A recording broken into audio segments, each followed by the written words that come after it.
जय श्री राम, जय माता दी। आप सभी को माँ गुप्त नवरात्रि के पहले दिन की बहुत बहुत शुभकामनाएं। माता रानी आप सभी की मनोकामनाएं पूर्ण करें। आज दिनांक है 30 जनवरी और दिन गुरुवार, और आज से माघ मास की गुप्त नवरात्रि प्रारंभ हो रही है। आज प्रतिपदा तिथि शाम 4:10 पर समाप्त होगी। प्रतिपदा तिथि में ही घट जो स्थापना होती है वो की जाती है, और गुप्त नवरात्रि के पहले दिन महाविद्या माँ काली की और माँ भगवती के प्रथम स्वरूप माँ शैलपुत्री की पूजा की जाती है। और आज घट स्थापना का जो मुहूर्त है वो शुभ मुहूर्त रहेगा सुबह 7:11 से 10:46 तक। गुप्त नवरात्रि में 10 महाविद्याओं की पूजा तांत्रिक साधना के लिए की जाती है, मंत्र सिद्धि के लिए की जाती है। वही भक्तजन माँ भगवती के 9 स्वरूपों की पूजा भी गुप्त नवरात्रि के रूप में करते हैं। वैसे घट स्थापना अनिवार्य नहीं है। अगर आपके घर पर इस तरह की व्यवस्था हो कि कोई बाहर से आने वाला व्यक्ति आपके द्वारा लगाई गई चौकी को या आपके द्वारा की गई घट स्थापना को देख ले, तो आपको फिर घट स्थापना नहीं करनी चाहिए। आप केवल माता रानी के समक्ष धूप दीप जलाकर सुबह और शाम विधि विधान से पूजा कर सकते हैं। और यदि व्रत रख रहे हैं तो व्रत के उन सभी नियमों का पालन कर सकते हैं जो कि बाकी प्रकट नवरात्रि के दिनों में किए जाते हैं। अब आपको सुनाते हैं महाविद्या महाकाली की संपूर्ण कथा। आज से हमारे चैनल पर हर दिन नियम से श्री दुर्गा सप्तशती के सभी अध्याय भी सुन सकते हैं। पौराणिक कथा के अनुसार एक बार दारुक नाम के राक्षस ने ब्रह्मा जी को प्रसन्न करके उनसे वरदान प्राप्त किया और फिर देवताओं और ब्राह्मणों को प्रताड़ित करना शुरू कर दिया, और फिर स्वर्ग लोक पर भी अपना अधिकार कर लिया। जिसके बाद सभी देवता भगवान विष्णु और ब्रह्मा जी के पास गए। ब्रह्मा जी ने सभी देवताओं को बताया कि इस दुष्ट का संहार एक स्त्री ही कर सकती है। जिसके बाद सभी देवता भगवान शिव के पास गए और उन्होंने भगवान शिव को यह बात बताई। जिसके बाद भगवान शिव ने माता पार्वती की ओर देखा। माँ पार्वती इस पर मुस्कुराईं और अपना एक अंश भगवान शिव में प्रवाहित कर दिया। जिसके बाद भगवान शिव के कंठ से विष से उस अंश ने अपना आकार धारण किया। जिसके बाद भगवान शिव ने अपना तीसरा नेत्र खोल दिया। उनके इस नेत्र से विकराल रूप वाली माँ काली उत्पन्न हुई। माँ काली के ललाट से तीसरा जो नेत्र है और चंद्र रेखा थी। माँ काली के भयंकर और विशाल रूप को जो देखकर देवता और सिद्ध लोग भागने लगे। जिसके बाद माँ काली का दारुक और उनकी सेना के साथ भयंकर युद्ध हुआ और माँ काली ने सभी का वध कर दिया। लेकिन माँ काली का क्रोध शांत नहीं हुआ था, और माँ काली के इस क्रोध से अब संसार भी जलने लगा। जिसके बाद भगवान शिव ने एक बालक का रूप धारण किया और शमशान में लेटकर रोने लगे। जिसके बाद माँ काली उन्हें देखकर मोहित हो गई और तब महाकाली का जो क्रोध भी था वो शांत हो गया। यदि कोई भक्त गुप्त नवरात्रि के दिनों में माँ काली की पूजा करता है तो उनके ऊपर किसी भी प्रकार की आसुरी शक्ति या कोई भी नकारात्मक शक्ति का असर नहीं होता है। माँ काली की पूजा करने वाले व्यक्ति को रूप, यश, जय की प्राप्ति होती है। सभी सांसारिक बाधाएं जो हैं वो समाप्त हो जाती हैं। माँ काली ने चंडमुंड का संहार किया था, इसीलिए इन्हें चामुंडा के नाम से भी जाना जाता है। माँ काली अपने गले में मुंडमाला धारण करती हैं। इनके एक हाथ में खड्ग, दूसरे हाथ में त्रिशूल और तीसरे हाथ में कटा हुआ सिर होता है। माँ दुर्गा ने रक्तबीज नाम के असुर का वध करने के लिए काली का अवतार धारण किया था।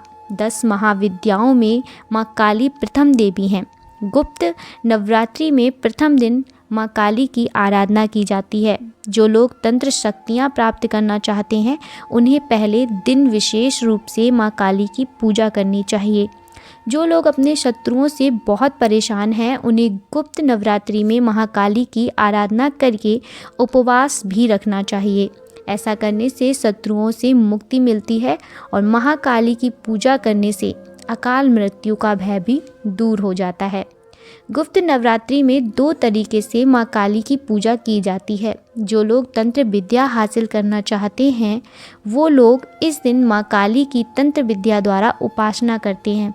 कुछ लोग गुप्त नवरात्रि के पहले दिन सामान्य तरीके से माँ की आराधना करते हैं, जिससे उनके जीवन के सभी संकट दूर हो जाते हैं।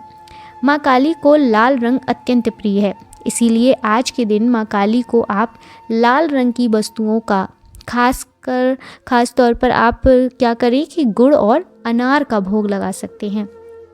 माँ काली की पूजा करने के लिए गुप्त नवरात्रि के पहले दिन ब्रह्म मुहूर्त में उठकर स्नान करने के बाद स्वच्छ वस्त्र धारण करें और एक चौकी पर गंगा जल छिड़ककर उसे शुद्ध कर लें। उस पर आप साफ कपड़ा बिछाकर अब घट स्थापना करें। घट स्थापना करने के लिए मिट्टी तावे या स्टील के पात्र में जल भरकर चौकी पर रखें। उसके ऊपर एक नारियल को मौली और चुन्नी से लपेटकर कलश के ऊपर स्थापित करें।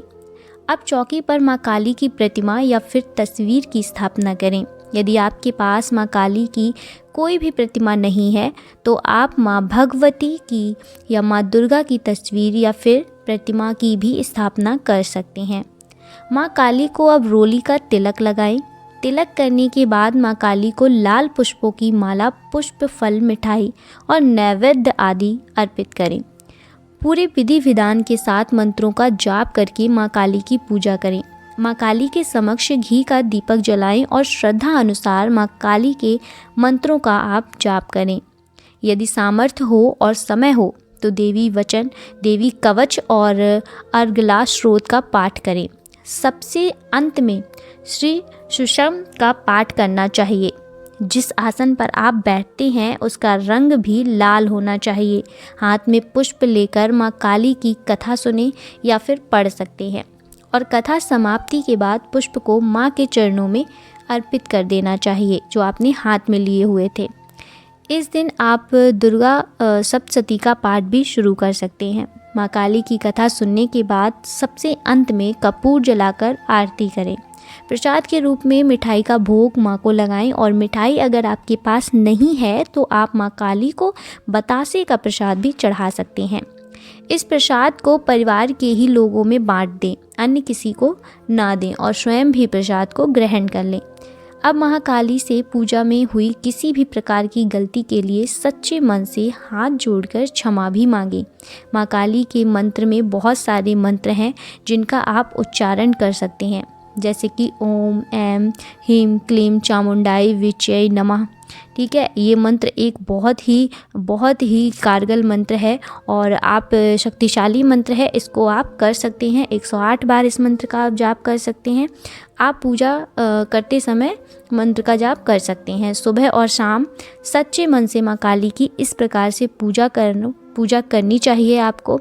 और शाम की पूजा में आप धूप दीप जलाकर माँ को फल या मिठाई का भोग लगा सकते हैं, प्रसाद रूप में ग्रहण कर सकते हैं। और ध्यान रखें, जो लोग उपवास रखते हैं उन्हें पूरे 10 दिन तक केवल फलाहार करना चाहिए, अन्न का सेवन नहीं करना चाहिए।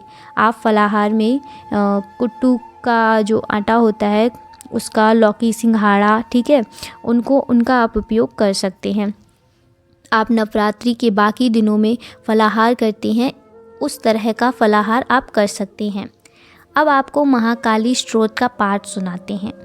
उससे पहले यह भी जान लीजिए कि महाकाली स्तोत्र के लिए महाकाली स्तोत्र के लाभ क्या क्या हैं। जो महाकाली स्तोत्र का पाठ करने से नवग्रह दोष, काल सर्प दोष, पितृ दोष, दरिद्र दोष और मांगलिक दोष का निवारण होता है। यह स्तोत्र भूत प्रेत बाधाओं से मुक्ति और नकारात्मक शक्ति को दूर करने में बहुत सहायक होता है।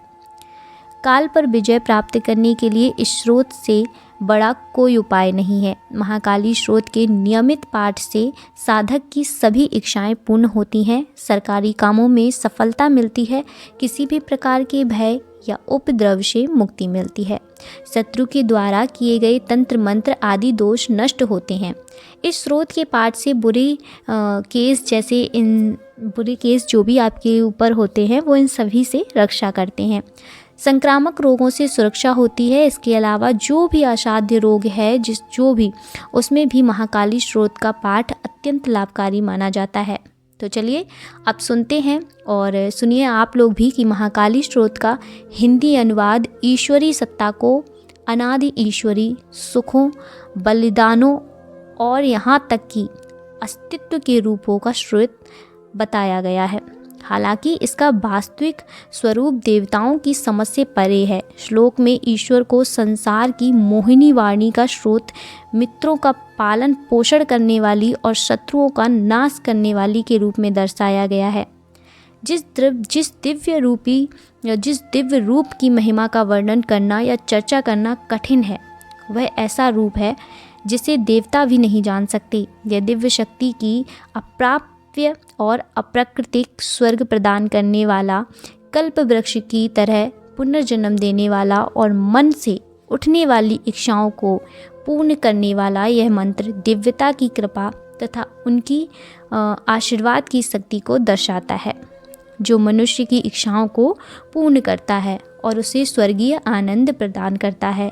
भगवान के प्रति समर्पित भक्त सदैव संतुष्ट रहते हैं, फिर भी भगवान के स्वरूप को पूरी तरह जान नहीं पाते।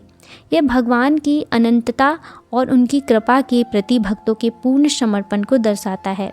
वह देवी जो अपने भक्तों से प्रेम करती हैं और हमेशा उनके शुद्ध मन में प्रकट होती हैं, भक्ति के माध्यम से दिव्यता प्रदान करती हैं।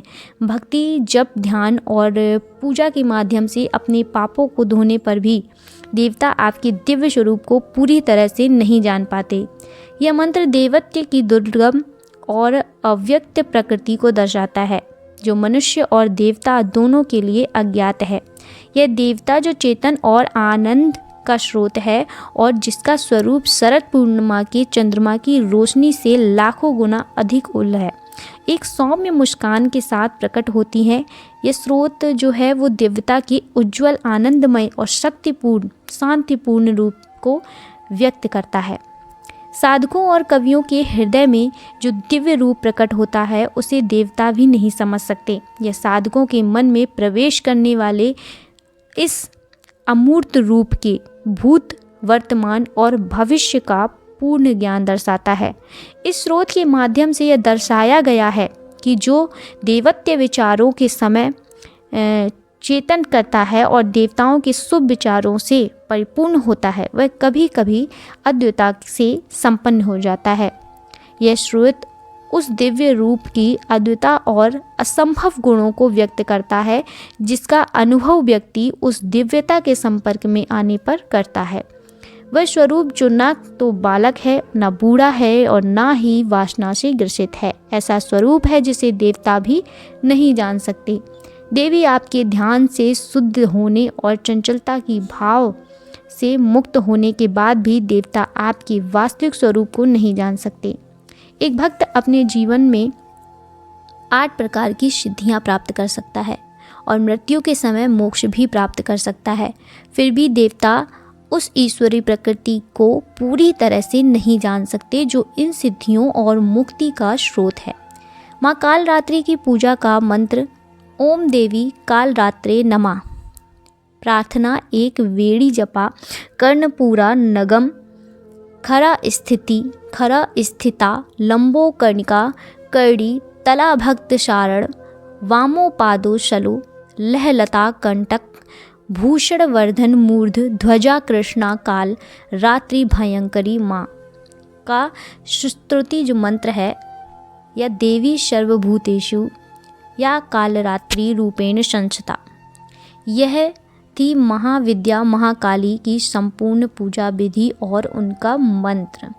स्तुति मंत्र बहुत बहुत पावरफुल है। या देवी सर्वभूतेषु माँ कालरात्रि रूपेण संस्थिता, आप इसका जाप करिए।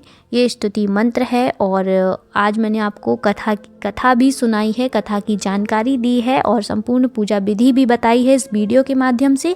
अगर आपको ये वीडियो अच्छा लगा हो तो वीडियो को लाइक करें, चैनल को सब्सक्राइब करें और इसी के साथ आप कथा की जो वीडियो है, जो नेक्स्ट वीडियो आने वाली है, वो भी ज़रूर देखिएगा। मैं मिलती हूँ नेक्स्ट वीडियो में, तब तक के लिए जय श्री राम, राधे राधे, जय माता दी।